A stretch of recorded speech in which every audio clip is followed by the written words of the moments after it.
आज हम Russian economy की बात करेंगे।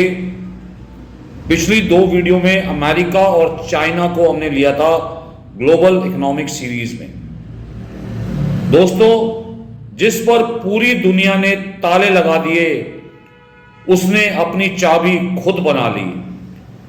जिस देश को इकोनॉमिक मौत दे दी गई, वही देश सिस्टम को चैलेंज कर गया। दोस्तों, जब से 2022 से रशिया और यूक्रेन वार शुरू हुआ, पूरी दुनिया को लगा कि रशिया की इकोनॉमी कोलैप्स हो जाएगी। रूबल जो करेंसी है उनकी, वो उसकी वैल्यू जीरो जैसी हो जाएगी। वहां के लोग सड़कों पे आ जाएंगे। लेकिन आज 3 साल बाद सच कुछ और ही है। सवाल यही है, इतनी कड़ी सैंक्शंस के बाद भी रशिया जिंदा कैसे है? और आज हम समझेंगे रशियन इकोनॉमी का सर्वाइवल मॉडल, पूरे फैक्ट्स के साथ, पूरी डिटेल के साथ, कोई प्रोपेगेंडा नहीं। रशिया इकोनॉमी मैटर क्यों करती है दोस्तों? आइए पहले उसको समझने की कोशिश करते हैं। रशिया सिर्फ एक कंट्री नहीं है। रशिया वर्ल्ड लार्जेस्ट कंट्री है एरिया वाइज, और one of the biggest energy suppliers है वर्ल्ड के अंदर। रशिया मेजर मिलिट्री पावर है। यूएनएससी का परमानेंट मेंबर है रशिया। अगर रशियन इकोनॉमी कोलैप्स होगी तो पूरी ग्लोबल इकोनॉमी हिल जाएगी। इसलिए रशिया का सरवाइव करना सिर्फ रशिया के लिए नहीं, ग्लोबल इकोनॉमी के लिए भी एक इशू है। दोस्तों, अगर हम स्ट्रक्चर समझे रशियन इकोनॉमी का कि उसका स्ट्रक्चर कैसा है, रशिया की इकोनॉमी का बैकबोन है उनके नेचुरल रिसोर्सेस, वही उसका बैकबोन है। जैसे ऑयल एंड गैस 40% गवर्नमेंट का रेवेन्यू आता है वहां से। रशिया वर्ल्ड की टॉप 3 ऑयल प्रोड्यूसर्स के अंदर आती है। वो मेजर एक्सपोर्टर है नेचुरल गैस का, क्रूड ऑयल का, कोल का और यूरेनियम का। यहां पर गोल्ड, निकल और पैलेडियम भी निकलता है। अगर हम रशियन सिंपल इकोनॉमिक मॉडल की बात करें तो रशिया एक का कंसेप्ट है, एनर्जी प्रोड्यूस करो और उसको एक्सपोर्ट करो और वहीं से रेवेन्यू कमाओ और स्टेट को अपने कंट्रोल में रखो।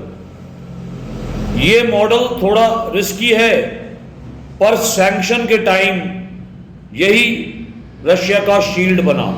इसी ने इसको प्रोटेक्ट किया। सैंक्शंस की बात करें तो वर्ल्ड का बिगेस्ट इकोनॉमिक अटैक है ये। 2022 के बाद रशिया पर लगाई गई कई सैंक्शन अमेरिका और यूरोपियन कंट्री की तरफ से। उनका स्विफ्ट बैंकिंग सिस्टम बैन कर दिया गया। उनके $300 बिलियन के रिजर्व फ्रीज कर दिए गए।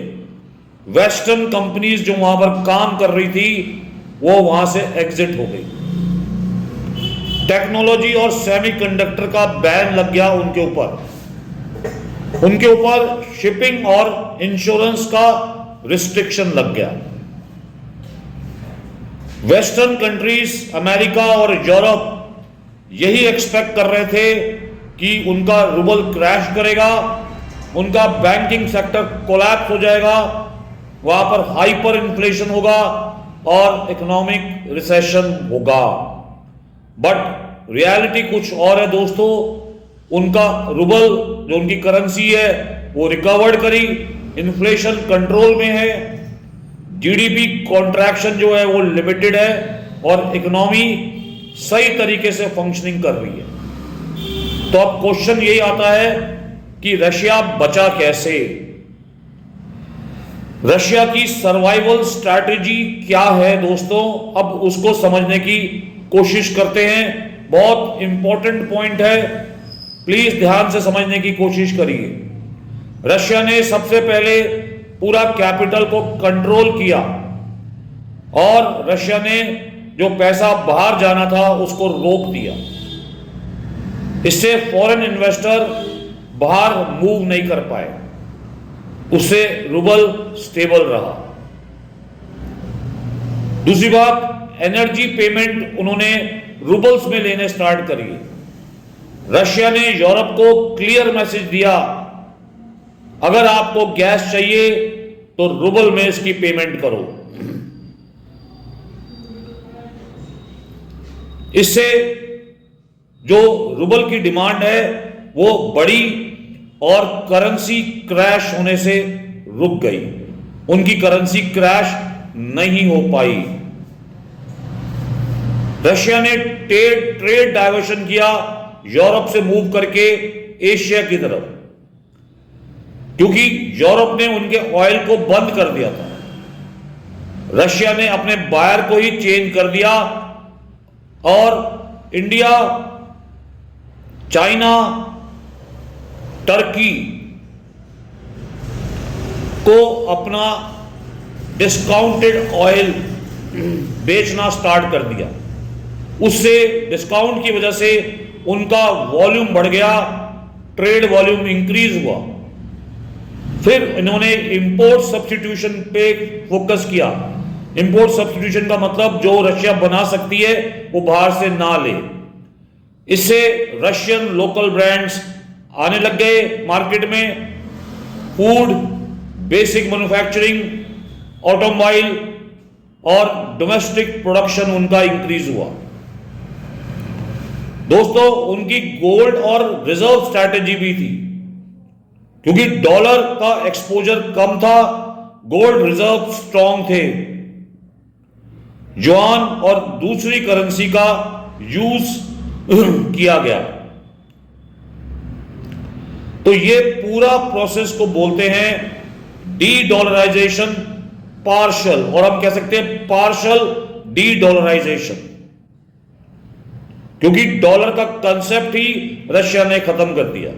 अगर हम इंडिया रशिया के इकोनॉमिक रिलेशन की बात करें तो जैसा आपको पता ही है कि इंडिया का रोल यहां बहुत इंपॉर्टेंट है। इंडिया ने पूरा रशिया को सपोर्ट किया। दोस्तों, इंडिया ने क्या किया? रशियन क्रूड ऑयल डिस्काउंट पे खरीदा और दूसरी कंट्री को भी सेल किया। इससे उनका इन्फ्लेशन कंट्रोल हुआ, उनकी एनर्जी सिक्योरिटी बढ़ी। ट्रेड किसमें हुआ? रुपए और रूबल में की सेटलमेंट पुश की गई। उससे दोस्तों इंडिया का इंपोर्ट बिल कम हो गया और रशिया का को एक स्टेबल बायर मिला। इससे अमेरिका दुखी हो गया और उसने इंडिया को क्लियर बोला कि आप रशियन ऑयल खरीदना बंद कर दो। पर मोदी जी ने कहा कि नेशनल इंटरेस्ट सबसे पहले है और हम ये एक हमारी स्ट्रैटेजिक ऑटोनॉमी है, हम रशिया से ऑयल खरीदना बंद नहीं करेंगे। इससे हमारे ऊपर कई सैंक्शन भी लगे, बट अभी हम बात कर रहे हैं सिर्फ रशिया के सैंक्शंस के ऊपर। यूरोप ने, अमेरिका ने रशिया के ऊपर सैंक्शन लगा दिए। उससे यूरोप में एनर्जी के जो प्राइस थे वो राइज हो गए, क्योंकि उनको रशियन ऑयल नहीं मिला। उनकी कई इंडस्ट्री शटडाउन हो गई, जर्मनी में स्लो डाउन हो गया और रिसेशन यूरोप और अमेरिका जैसी कंट्री में आ गया। रशियन मिलिट्री प्रोडक्शन बूस्ट हुआ और इकोनॉमी जो वार की थी वो ग्रो करने लगी। स्टेट का कंट्रोल रशिया में काफी स्ट्रांग हो गया। सो दोस्तों, जो सैंक्शन रशिया पे लगा और रशिया को दिक्कत कम हुई, इससे यूरोप ज्यादा हर्ट हो गया, यूरोप को इससे ज्यादा नुकसान हुआ। पर दोस्तों कुछ वीकनेस भी है रशियन इकोनॉमी के अंदर, उसको भी हम समझने की कोशिश करते हैं कि रशिया की वीकनेस क्या है। रशिया का जो मॉडल है वो हम परफेक्ट नहीं कह सकते, क्योंकि उनका इनोवेशन वीक है, टेक्नोलॉजी वो डिपेंडेंट है चाइना के ऊपर, और ब्रेन ड्रेन है, मतलब उनके जो लोग हैं वो दूसरी कंट्री में शिफ्ट हो रहे हैं, उनकी लॉन्ग टर्म ग्रोथ लिमिटेड है, और पूरा का पूरा डिपेंडेंस रशिया के को एनर्जी के ऊपर है। रशिया सरवाइव कर रहा है, पर लॉन्ग टर्म जो प्रॉस्पेरिटी है रशिया के लिए वो मुश्किल है।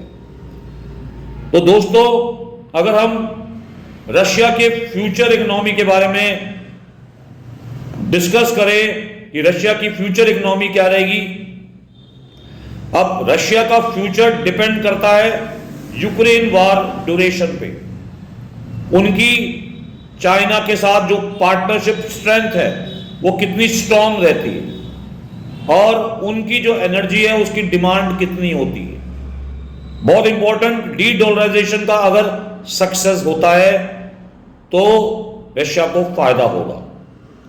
तो पॉसिबल फ्यूचर मॉडल क्या है रशिया का?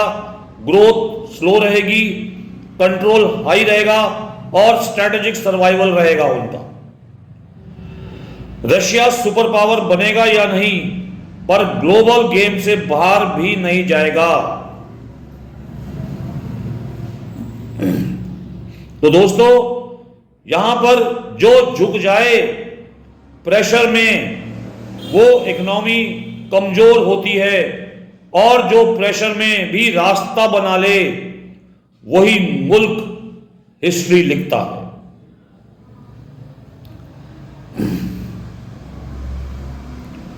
रशिया ने दुनिया को एक बात जरूर सिखा दी कि सैंक्शन से इकोनॉमी को स्लो किया जा सकता है, पर आप पूरी तरह से उसको खत्म नहीं कर सकते। अगर आपको ग्लोबल इकोनॉमी का रियल पावर गेम समझना है तो दोस्तों IMS एकेडमी के साथ जुड़िए, जहां पर जियोपॉलिटिकल और जियो इकोनॉमिक एनालिसिस के बारे में हम बात करते हैं। नेक्स्ट वीडियो में हम जापान की इकोनॉमी के बारे में बात करेंगे। Thank you very much.